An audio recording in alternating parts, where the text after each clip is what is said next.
আসসালামু আলাইকুম রহমতুল্লাহ বরকাত। আমার সকল ভিউয়ার্স, আমার সকল দিদি ভাই বোনেরা, এগুলো হচ্ছে কাঁচামরিচ, মানে ফেকে লাল হয়ে গেছে আর এমনি কাঁচা এগুলা কিন্তু লাল মরিচ হয়ে গেছে।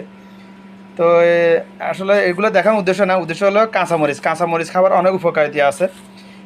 মরিচে প্রচুর ভিটামিন বি সি থাকে। ভিটামিন সি আমাদের সকালের দেহে অনেক পরিমাণ প্রয়োজন, আর ভিটামিন সি অ্যাভেলেবেল পাওয়া যায়, সস্তা পাওয়া যায় সবসময়। বেশিরভাগ খাবারের মধ্যে ভিটামিন সি থাকে। ভিটামিন সির অভাবে মুখে ঘা হয়, কাটা ছিঁড়া সহজে ভালো শুকায় না, ভালো হয় না, ক্ষতস্থান সহজে শুকায় না, ভালো হয় না ভিটামিন সির অভাব থাকলে। যাদের ভিটামিন সি আছে তাদের জন্য। এবং ভিটামিন সি মানে খাবারের সময় যখন কাঁচামরিচ খাবেন, কাঁচামরিচ উপকারিতা হলো খাবারের সাথে সাথে কিছু কাঁচামরিচ খাইলে মুখের রুচি বাড়ে, মুখের রুচি বাড়ে, এর সাথে খাবারের সাথে ভিটামিন সি যুক্ত হয়, ফ্যাটের ভিতরে যায়, দেহের অন্য মানে ভিটামিন সি যে যে যে কাজগুলো আছে ওই কাজগুলো সম্পন্ন করতে পারে।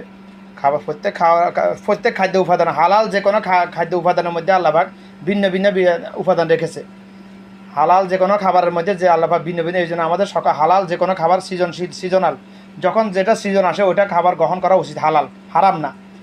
আল্লাহবাক আমার বান্দার যেটা সেটাই হারাম করেছেন। মানে হারাম হালাল নিয়ে রিসার্চ করতে গিয়ে আমি আমার বিগত 20 বছরের রিসার্চ বলতেছি, 20-25 বছরের রিসার্চ, এটা 1-2 বছরের রিসার্চ না ভাই।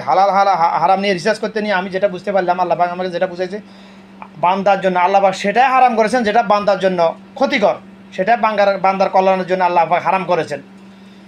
আর যেটা ক্ষতিকর নয় ও সব কিছু হালাল। এখন আপনারা জানেন না, না জানে কিছু করার নাই। একটা মানে ক্ষতিকর হারামের সাইন্টিফিক ব্যাখ্যা বলতে গেলে আমার অনেক সময় লাগবে। ইনশাল্লাহ বলবো আস্তে আস্তে, যখন আল্লাহ পাক যদি তৌফিক দিয়ে হায়া দান করে ইনশাল্লাহ বলবো। প্রত্যেক হারামের কুফল বলবো ইনশাল্লাহ, সাইন্টিফিক ব্যাখ্যা বলবো। কারণ আমাকে আল্লাহ পাক শিখার তৌফিক দিছে, বুঝাইছে আমার প্রত্যেক হারামের কুফল সাইন্টিফিক অ্যানালাইসিস করে, তাহকিক তাফসির সব কিছু বোঝা তৌফিক দিয়েছে আল্লাহ, এলম দিয়েছে আল্লাহ পাক। এই জন্য আশা করি ইনশাল্লাহ চেষ্টা করবো মৃত্যুর আগে সব কিছু বলে যাওয়ার জন্য আদম সন্তানের উদ্দেশ্যে ইনশাআল্লাহ। যেটা আল্লাহ পাক আমাকে বুঝাইছে সহি হাদিসের আলোকে, কোরআন হাদিসের আলোকে, সেটা আপনি আমার দিনী ভাই বোনদের সামনে উপস্থাপন করবো ইনশাআল্লাহ। কারণ আমার উদ্দেশ্য তো একটাই ভাই, আমার উদ্দেশ্য তো একটাই, বাংলাদেশকে বিরাট নির্মূল করা, মূল থেকে ধর্ম ব্যবসা মূল থেকে নির্মূল করা, দুর্নীতি সাদাবাজি সিন্ডিকেট মূল থেকে নির্মূল করা। ঠিক আছে, সিন্ডিকেট বলে অভ্যন্তরীণ, এটাই আমার উদ্দেশ্য, অন্য কোনো উদ্দেশ্য নাই, দুনিয়াবি কোনো উদ্দেশ্য নাই, দুনিয়াবি কোনো স্বার্থ নাই এগুলোর ক্ষেত্রে, আমার ব্যক্তিগত কোনো স্বার্থ নাই ইনশাআল্লাহ। তো আপনারা আমার কথা বিশ্বাস করলেও সত্য, না করলেও সত্য, কিছু করার নাই।